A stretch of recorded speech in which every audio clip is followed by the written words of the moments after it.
வணக்கம் குழந்தைகளே, தமிழ் வகுப்பிற்கு உங்களை வரவேற்கிறேன். இன்றைக்கு நாம் ஒன்றுபட்டால் உண்டு வாழ்வு அப்படிங்கிற ஒரு குட்டி கதையை பார்க்கலாம்.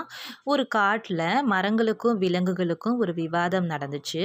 அதில் மரங்கள் என்ன சொல்லுச்சுன்னா, நாங்கள் தான் எல்லோருக்கும் அதிகமாக பயன்படுகிறோம், ஆகவே உங்களை விட நாங்கள் தான் உயர்ந்தவர்கள் அப்படின்னு மரங்கள் சொல்லுச்சு.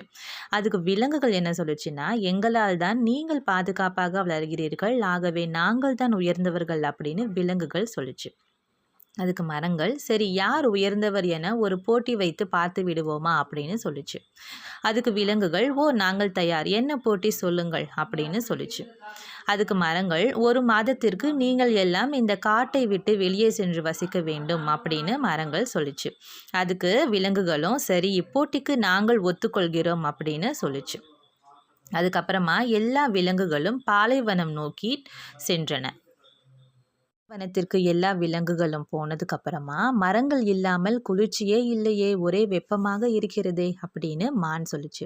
அதுக்கு முயல், எனக்கும் எந்த கிழங்கும் காயும் கிடைக்கவில்லை, அதாவது நம்ம சாப்பிட்றதுக்கு உணவே இங்கே கிடைக்கல அப்படின்னு முயல் சொல்லுச்சு. அதுக்கப்புறமா திடீர்னு ஒரு நாள் பாலைவனத்தில் வேட்டைக்காரர்கள் வந்து இந்த விலங்குகள் எல்லாம் வேட்டையாடிட்டு போனாங்க. அதுக்கப்புறம், ஐயோ நாங்கள் எப்படி தப்பிப்பது, மரங்களுடன் இருந்திருந்தால் தப்பித்திருக்கலாம் அப்படின்னு விலங்குகள் நினச்சிது. அதுக்கப்புறமா வேட்டைக்காரர்கள் வேட்டையாடிய விலங்குகளை தூக்கிட்டு போனாங்க. மீதி இருக்கிற விலங்குகள்லாம் ஒன்றா சேர்ந்து, நாம் பாதுகாப்பான காட்டை விட்டு வந்தது தவறு, நம்ம மீண்டும் காட்டிற்கே செல்வோம் அப்படின்னு முடிவெடுத்தது. இந்த நேரத்தில் விலங்குகள் இல்லாததுனால காட்டுக்குள்ள இந்த மரம் வெட்டி இருக்காங்க இல்லையா, அவங்கெல்லாம் புகுந்து மரங்களை வெட்டினாங்க. வெட்டிய மரங்களை எடுத்துட்டும் போயிட்டாங்க.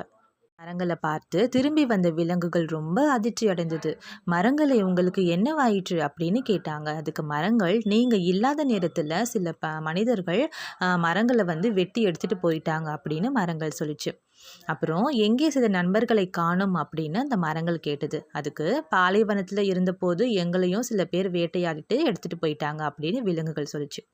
அதுக்கப்புறம் மரங்கள், ஆமாம் நண்பர்களே, நீங்கள் இருந்தால்தான் எங்களுக்கும் பாதுகாப்பு அப்படின்னு சொல்லிச்சு. அதுக்கு மானும், ஆமாம் எங்களுக்கு உணவு தண்ணீர் பாதுகாப்பு எல்லாமே காட்டில் தான் எங்களுக்கு கிடைக்குது அப்படின்னு சொல்லிச்சு.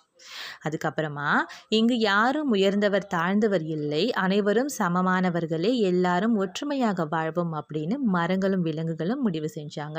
குழந்தைகளே, இந்த கதை மூலமாக நம்ம என்ன தெரிஞ்சுக்கிறோம் அப்படின்னா, நம்ம எல்லாரும் ஒற்றுமையாக இருக்கிறது தான் என்றைக்கும் நமக்கு வலிமையான ஒரு விஷயம். அதனால் நம்ம எல்லாரும் எப்போவுமே ஒற்றுமையாக இருப்போம்.